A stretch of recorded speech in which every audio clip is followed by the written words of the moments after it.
Selamat sejahtera, saya Jamal dan ini kawan saya Meloh. Hari ini kami ingin membincangkan tentang kematangan media dalam hubungan etnik di Malaysia. Apakah latar belakang kajian ini?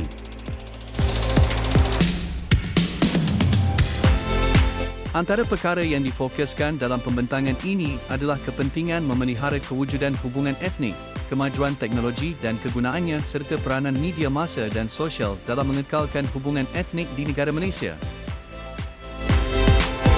Di Malaysia, konsep pemeliharaan hubungan etnik boleh dihubung kaitkan dengan perpaduan.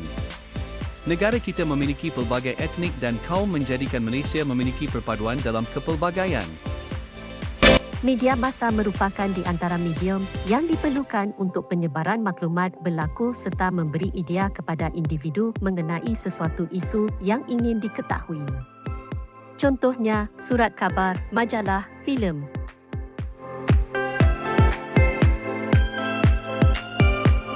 Seterusnya, orang ramai lebih menyukai terhadap penggunaan media sosial berbanding media massa. Hal ini kemungkinan berpunca daripada kecanggihan media sosial pada hari ini yang menarik perhatian serta lebih menyenangkan para pengguna. Di samping itu, media sosial merupakan suatu kemudahan yang menyediakan platform untuk para pengguna berinteraksi antara satu sama lain di peringkat antarabangsa.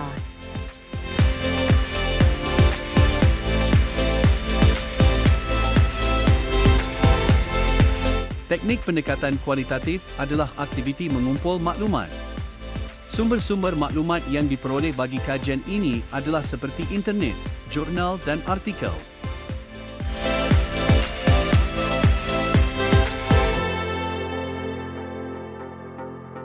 Apa itu media?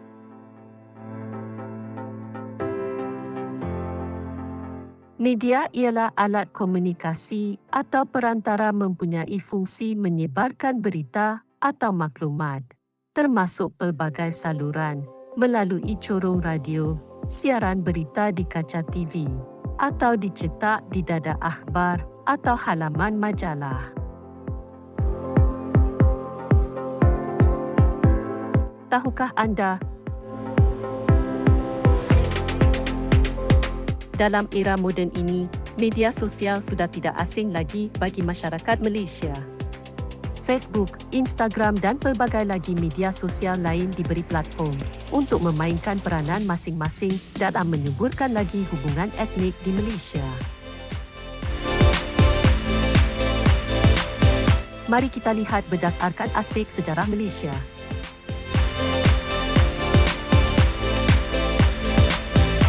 Pemupukan hubungan etnik adalah sangat penting untuk mengelakkan pelbagai masalah daripada berlaku seperti contoh rusuhan kaum dahsyat yang telah pun berlaku pada 13 Mei 1969 yang juga dikenali sebagai sejarah Hari Sejarah Berdarah Malaysia.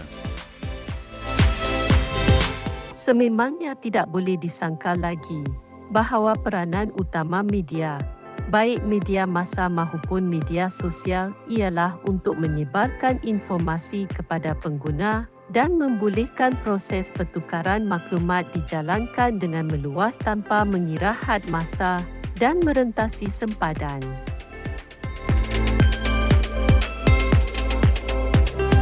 Pengguna media dapat menyuarakan hujah berkaitan sesuatu isu dan memberi pandangan bagi membolehkan proses pertukaran pendapat untuk menjana idea yang lebih benar.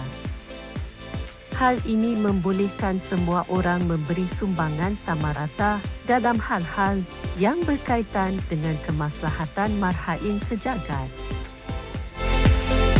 Media juga berfungsi untuk memperkenalkan masyarakat kepada gaya hidup baharu yang penuh dengan kemodenan agar komuniti kita dapat menyesuaikan diri selari dengan perubahan masa. Dengan ini, gaya hidup baru boleh diasimilasi dan masyarakat dapat menjalani kehidupan yang lebih sihat dan selesa.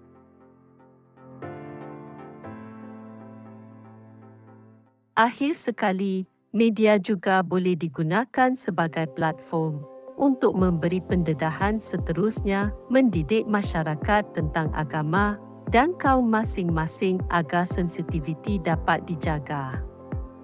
Segala tindakan yang berbau perkauman dapat dielakkan dengan cara mempersiapkan diri dengan ilmu-ilmu di hujung jari ini.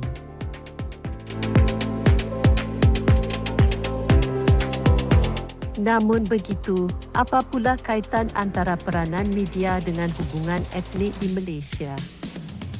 Seperti yang telah disimpulkan oleh kajian lepas, kita akan kupas dengan lebih mendalam lagi tentang bagaimana media boleh dikaitkan dengan usaha memperkasakan hubungan etnik.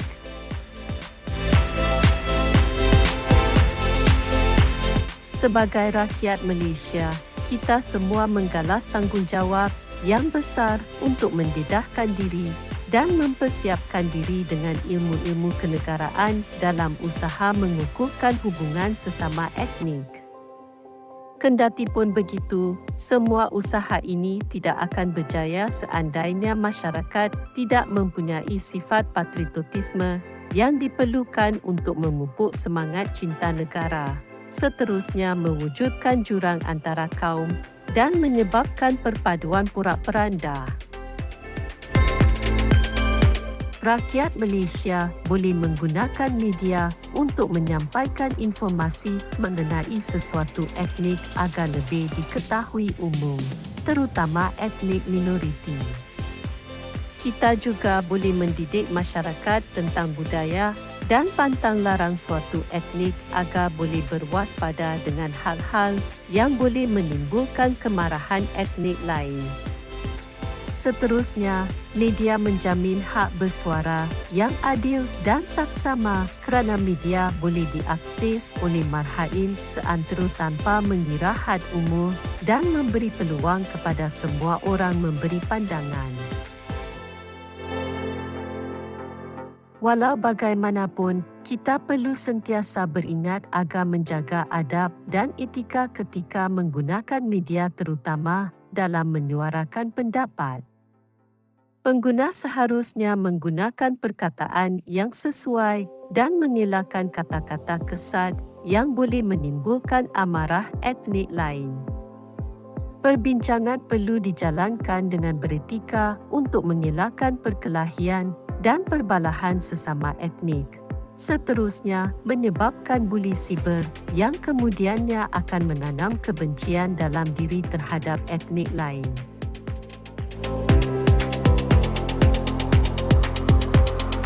Kekurangan media terhadap mempromosikan etnik.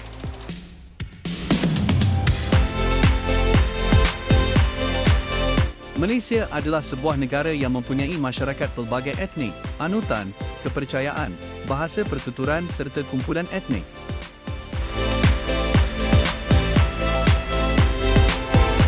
Penduduk Malaysia terdiri daripada kaum Melayu, Cina, India serta kaum minoriti yang lain. Terdapat sekitar 80 kaum wujud di Malaysia yang menuturkan sekitar 60 bahasa. Ia sebenarnya bermula setelah penghijrahan orang-orang Cina dan India ke Tanah Melayu sebaik pembukaan lombong bijih timah dan ladang-ladang getah pada awal tahun 1900.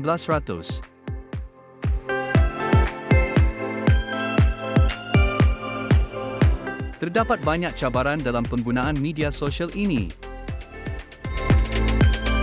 Penyalahgunaan media sosial berlaku apabila seseorang individu atau segelintir anggota masyarakat menjadikan media sosial sebagai satu cara untuk mencapai kepuasan diri, memperbesar-besarkan isu perkauman dan keagamaan secara bebas, dan menyebarkan fitnah. Kekurangan dari segi ilmu pengetahuan, kadar celik politik, sejarah dan fakta yang agak rendah menyebabkan perbincangan di laman-laman sosial lebih berkisar kepada hal-hal peribadi dan fitnah antara satu sama lain.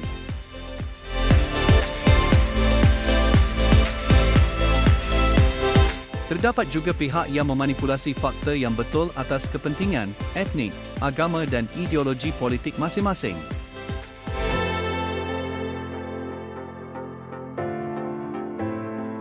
Tindakan sebegini membangkitkan kemarahan dan rasa kebencian antara individu mahupun sesuatu kelompok etnik yang menjejaskan keharmonian dalam hubungan etnik.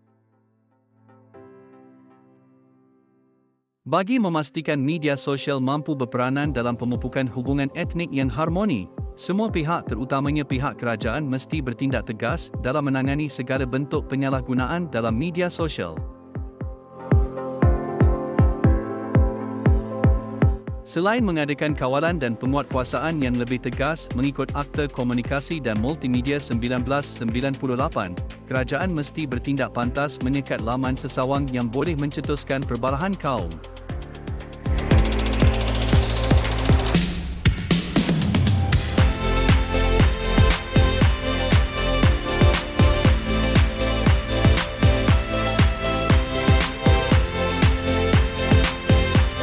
Kesimpulannya, kematangan media amat penting untuk mengelakkan konflik antara kaum dan berupaya untuk merapatkan sebaran jurang yang telah wujud bagi memupuk hubungan masyarakat Malaysia yang terdiri daripada pelbagai etnik.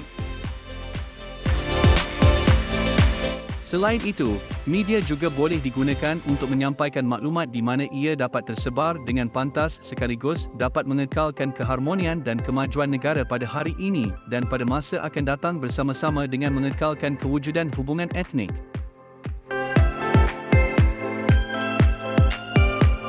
Rakyat Malaysia sudah semestinya mempunyai cara untuk menangani rusuhan andainya rusuhan seperti 13 Mei itu berlaku semula. Oleh kerana itu, rakyat Malaysia perlulah cakna dengan sejarah yang telah berlaku supaya tidak mengulangi peristiwa yang sama dan mempunyai panduan bagi menangani masalah ini.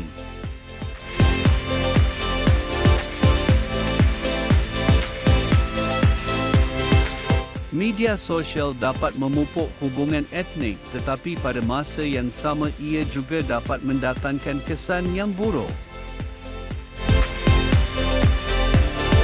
Jadi, rakyat Malaysia terutamanya pihak kerajaan perlulah bertindak dengan tegas dalam membendung penyalahgunaan media sosial dengan cara mewujudkan platform yang sesuai atau menguatkuasakan undang-undang.